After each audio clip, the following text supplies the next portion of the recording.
I am tempted to start the program with the line, I told you so. But that would be crowing or exulting in some home and universal truths which are there for everyone to see. And what are these truths?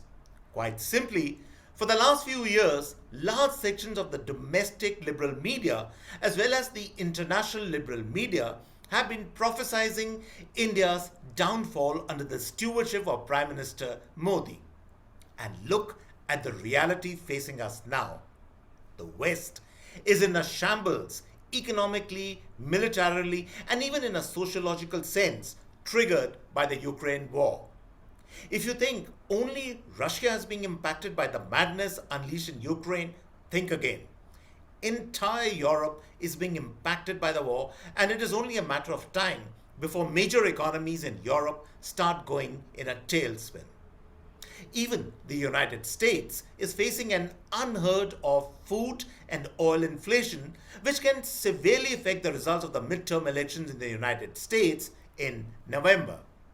And in France, the ultra right wing Marie Le Pen is closing the gap with President Macron, and anything could happen in the upcoming presidential elections. And already there is a reticence appearing in countries like Germany, Holland, Serbia, and Hungary about where this war will take them and will the sanctions regime come back to cripple their economies. And our next door neighbor, Pakistan, is coming apart at the seams by an out of control leadership and polity that has no answers or solutions for the beleaguered man on the street. And look at the state of Sri Lanka. This is a nation which, despite India's cautionary advice, plunged into an embrace with China. It took terrible policy decisions that impacted its agriculture and food security. And the net result? There are food and diesel riots on the streets. And even China has knocked off a couple of digits in its growth chart, and after being hermetically sealed from COVID for so long, entire cities are now being swamped by COVID. And during all this doom and gloom, India remains steadfast, inching up its growth numbers, overcoming its economic shakedown due to COVID, and most important, emerging a picture of stability, a nation calm and reassured of what lies ahead for it. And to think of it, not too long back, the entire liberal bandwagon had written off India under Modi. And now look at the about turn of history. But things don't happen on their own. They don't happen in isolation.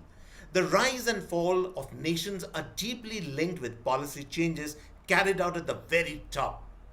The fortunes of a country are also, in a sense, decided by opinion and the intelligentsia of nations, which shapes policy and opinion at the top.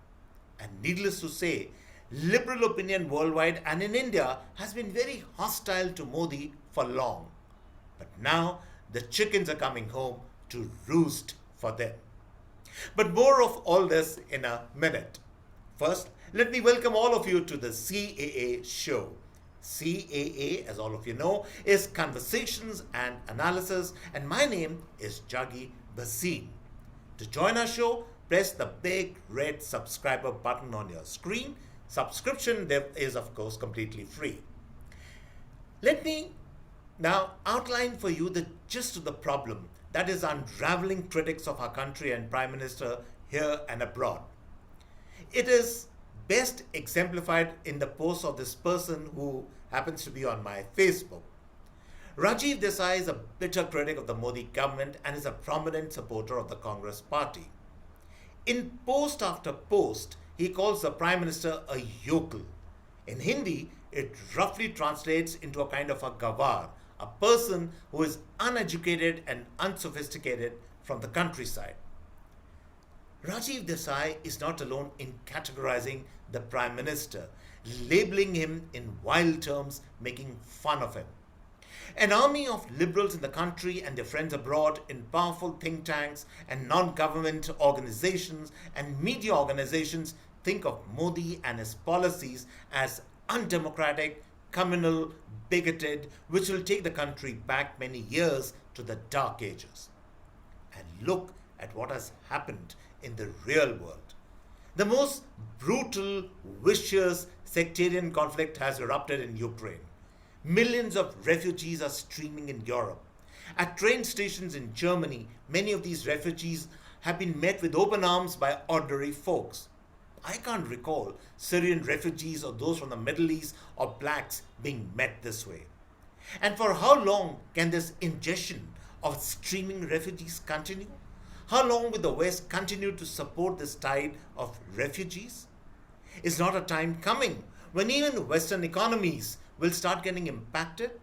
A time when the fatigue of war will set in and all the empathy and sympathy for refugees will turn into tiredness and disgust with everything.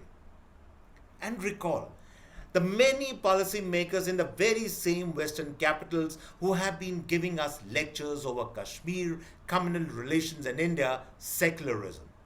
And look at the way they are fighting among themselves now. Look at the manner the world economic system is in danger of crashing over weaponizing SWIFT, the dollar, as the main currency for international trading and commerce. And the same liberal Western economists and bankers who had weaponized international financial instruments in the fight against Russia and made disparaging noises against India's growth rate and economic policies have now led the world to a collapse of international commerce and trading.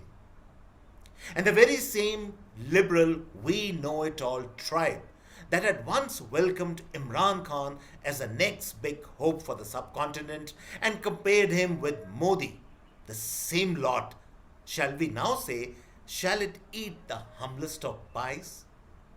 Look at the state of Pakistan now and how Imran Khan is riding roughshod over every democratic tenant that ever existed in the state of Pakistan. In country after country, in region after region, this tribe of we know it all has led people to ruin, misery, wars, and more conflicts.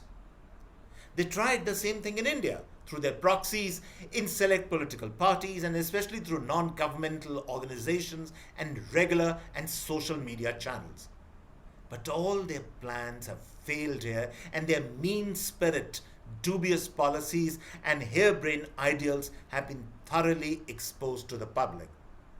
And all this while, India has shrugged off the pressure from the West, maintained its strategic autonomy policy, and sent a signal to the world that we will not march to somebody else's drumbeat. We will not embrace prescriptive policies of failed liberal politicians and economists and media influencers, and we will do things our way, the Indian way. And therefore, on this note, I come to the end of this episode of the CAA show, and I hope you really enjoyed this episode. Do subscribe to us, and on this note, it's goodbye and cheers from my end.